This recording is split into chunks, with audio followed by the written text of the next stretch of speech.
Kau bohongi kau. Sekarang kau tahu ya itu takdir burukmu. Kan kita terpojok jadi bohong maki. Sama saya ada temanku SD, masih selalu kena telepon sampai sekarang. Cinta-cinta monyet dulu di kampung. Setelah saya lihat banyak viral, tambah populer kila dase. Itu di Makassar gitu nama aku Dasat Latif. Kalau di kampung Ladase.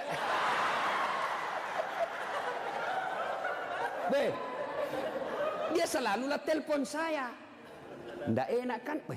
Nah tahu istriku, perasaannya istri saya hormati sekali istri saya. Saya terima. Nggak enak. Saya blokir. Nah bilang kak nanti sombong. Terpaksa aku tulis di situ HP ku namanya penjual batu bata.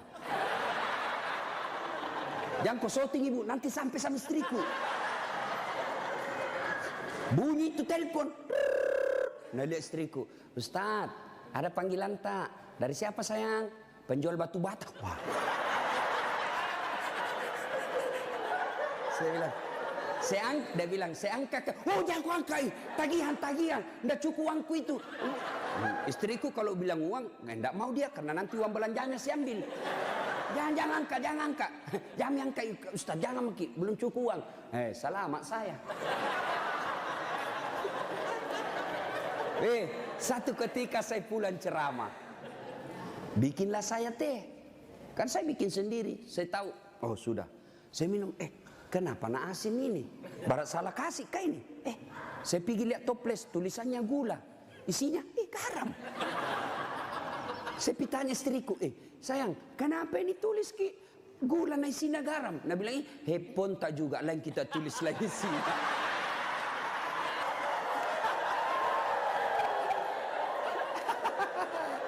Ibu, sudah tahu rumusnya toh? Pak, jaga istri kalian, jaga. Gimana caranya? Ajari terus, nasihati terus. Tapi bapak tidak mungkin bisa didengar istri kalau bapak saja kelakuannya tidak baik. Tidak mungkin. Maka untuk menjadi baik kepada istri, bapak dulu yang harus bagus. Bapak dulu yang kasih contoh sholat 5 waktu. Kalau perlu bangun subuh-subuh sama-sama. Sayangku, yuk peluk dengan baik, cium pipi. Nah bilang apa aja dia mau dicium sas ngoro mak bau tong bebenya Ustaz. Pak, kalau perlu bapak angkat itu istri. Sholat subuh sayang, bareng-bareng, sholat jamaah. Meskipun bapak pangkat paling rendah di Polres, tapi ibu bapak lakukan itu mulia di hadapan Allah. Angkat istri, ayo sayangku, sholat bareng-bareng, berjamaah, bapak imam, istri makmum. Jangan baca yang susah-susah. Yang pendek-pendek saja ya? Karena yang susah-susah nanti tidak mau sampai. Nak baca Al-Kafirun, wala antum abiduna ma abun, wala ana abidum ma abattum, wala antum abid. Mulai curiga istrinya. Wala antum abidu, wala ana abidum. Pas selesai sholat, ibu juga kalau selesai sholat kasih semangat suami. Sabar ki pak, memang begitu kalau baru pertama orang sholat. Insya Allah ke depan tidak. Jangan malah dimaki-maki. Bodoh memang kau ini polisi dongo. Apa kau tahu kau bilang? Nah bilang suami tak jamin lagi sembahyang deh. Kau situ. Bu, pulang suami tak ibu. Kita tahu sudah mau masuk maghrib. Datang suami tak sudah sediakan sarungnya. Sediakan kopiahnya, sediakan bajunya untuk sholat, baju koko. Begitu datang, Deng, mandi ki, ini kita pakai sholat maghrib. Ayo kita pergi sama-sama di masjid. Nyaman ibu, suami istri jadi polisi, dapat gaji tiap bulan. Kalau begini kita lakukan, bahagia hidup tak. Meskipun kita tak putar-putar saja di sidrap. Enak pak. Ini istri suka ngomel, suami tukang tipu, kredit tidak pernah berhenti. Kapan enak hidupmu? Ayo, maka perbaiki ini, saling menjaga. Suami nasihati istri, istri ingatkan suami. Itu rumah tangga yang bahagia. Dan yang ketiga kata Nabi, ucapan yang beliau keluar dari bibirnya, ummati, ummati, ummati, umatku, umatku, umatku. Begitu sayangnya sama Nabi. Sayang Nabi sama kita. Nabi tidak mengucapkan Khadijah, Khadijah, Khadijah. Tidak. Nabi yang diucapkan ummati, umat kita. Apa di dunia saja? Tidak, sampai di akhirat pun Nabi seperti itu. Ketika hari kebangkitan tiba, Allah perintahkan kepada malaikat Jibril, Jibril, kau bangkitkan manusia paling mulia yang sangat aku sayangi, Muhammad sallallahu alaihi wasallam. Nabi Jibril setengah mati mencari, lalu Allah kasih keberkahan. Makamnya Nabi keluar asap. Didapat. Lalu bangkitlah Nabi, ya seperti itu yang kita lihat di sirkus, ada manusia yang tiba-tiba naik saja ke permukaan. Lalu Nabi duduk, gosok mata. Jasadnya Nabi, Pak, sampai detik ini tidak hancur. Seperti ketika beliau hidup, kulitnya tidak rusak.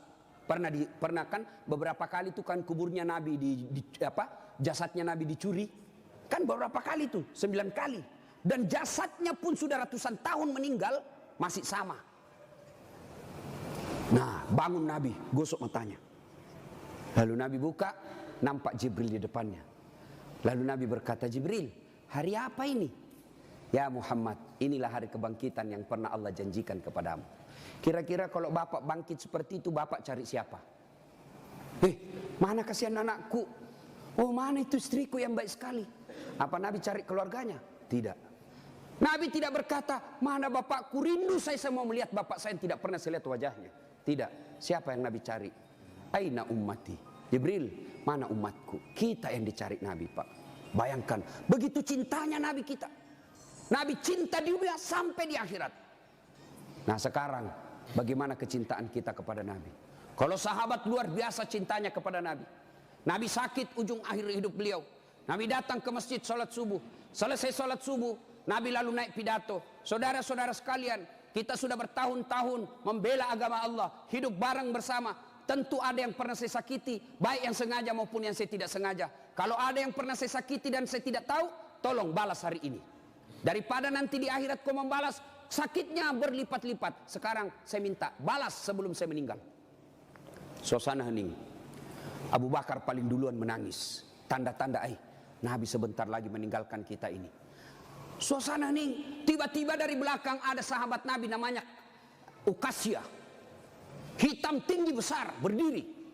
Ya Rasulullah, saya pernah Anda sakiti. Semua orang balik. Kurang ajarnya ini Uqasyah. Kapan? Waktu itu perang ya Rasul. Saya berada di sampingmu. Rasulullah mengendarakan onta. Onta Rasulullah. Rasulullah menyambut ontanya. Saya di samping. Bukan onta yang kena, tapi saya yang kena. Saya mau membalas ya Rasul.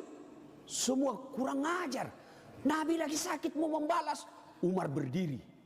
Uqasyah, kalau gatal tanganmu ingin mencambuk, saya kau cambuk sampai mati. Jangan Rasulullah. Kata Nabi, Umar, saya paham maksud baikmu, tapi dosa tidak boleh diwakili. Dosanya Kapolres tidak bisa diwakili Kasat Lantas. Tidak boleh. Mentang-mentang kita komandan ambil dosaku tidak bisa. Sudah. Bangkit lagi Abu Bakar. Uqasyah, sayalah sahabat Nabi paling dekat. Saya selalu bersama beliau. Kalau kau mau cambuk, saya kau cambuk. Sama kau sakiti Rasulullah. Nabi bilang, Abu Bakar, dosa tidak bisa diwakili. Kau duduk. Makin dekat Uqasyah. Ditahan sama cucu beliau, Hasan Hussein. Uqasyah, pamanku. Amure, jangan kasihan kakekku. Lagi sakit. Saya kau cambuk kalau mau. Sama Rasulullah. Saya kau cambuk. Nabi berkata, cucuku, saya paham maksud baikmu. Tapi dosa tidak bila diwakilkan. Duduk. Dekat Uqasyah. Ya Rasulullah, waktu Anda cambuk saya tidak pakai baju. Supaya adil, buka bajumu. Semua orang tambah kurang ngajar ini Uqasyah. Di depan Nabi satu-satunya pertama kali disuruh buka baju. Nabi buka bajunya. Begitu Nabi buka baju, subhanallah, terjadi keajaiban. Apa? Tercium bau harum. Bahkan ada sahabat Nabi, Nabi lagi tidur berkeringat. Dia ambil keringatnya Rasulullah satu tetes, dan itu dia bilang, saya tidak pernah mencium seharum baunya Rasulullah keringatnya. Coba, ada kira-kira di sini keringatnya harum? Ada. Kira-kira kalau saya buka baju di sini, bukan bau harum, bau sakulu. Itulah Rasulullah. Lalu apa kata Rasulullah? Ya, baik, saya buka. Kata Nabi, cepat kau Uqasyah, jangan kau buat saya lama tidak pakai baju, nanti Allah menghukummu. Maju Uqasyah, dia buang cambuknya, lalu dia peluk badan Nabi, dia cium badan Nabi dadanya, lalu sambil menangis, ya Rasulullah, maafkan saya. Hei, apa maksudmu Uqasyah? Tadi kau mencambuk saya, sekarang kau menangis memelukku.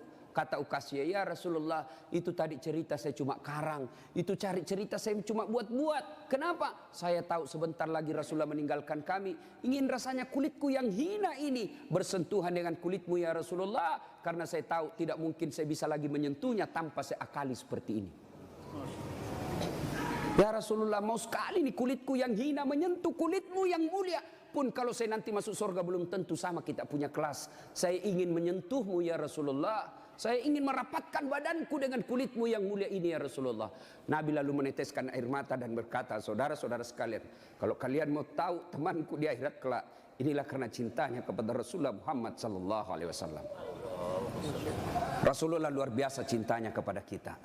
Lalu kalau Bapak cinta kepada Rasulullah, muliakan Rasulullah dengan cara apa? Pelihara warisannya. Apa warisan Nabi? Bukan istana. Apa warisan Nabi? Al-ulama'u warisatul anbiya. Muliakan ulama. Bapak-bapak polisi, gunakan kekuasaanmu untuk melindungi pewaris para nabi, bukan pewaris pejabat. Lindungi pewaris para nabi supaya kalian nanti di akhirat ada yang bernyamamu, melindungimu ketika pada saat itu tidak ada lagi perlindungan. Rasulullah pewarisnya bukan gubernur, Rasulullah pewarisnya bukan presiden, Rasulullah pewarisnya bukan Kapolri, tapi pewarisnya Nabi adalah ulama. Muliakan ulama karena sama saja kalian memuliakan Rasulullah. Tidak usah kau muliakan Dasat Latif, tidak usah kau muliakan kiainya, tapi muliakan ilmu yang benar. Kalian tahu halal haram bukan dari Kapolres, kalian tahu halal haram, rukun-rukun iman, rukun-rukun haji bukan dari Kapolri, bukan dari sekda, bukan dari bupati, tapi kalian mengetahuinya dari ilmu-ilmu para ulama. Ini saja tausiah kita, mudah-mudahan ada manfaat.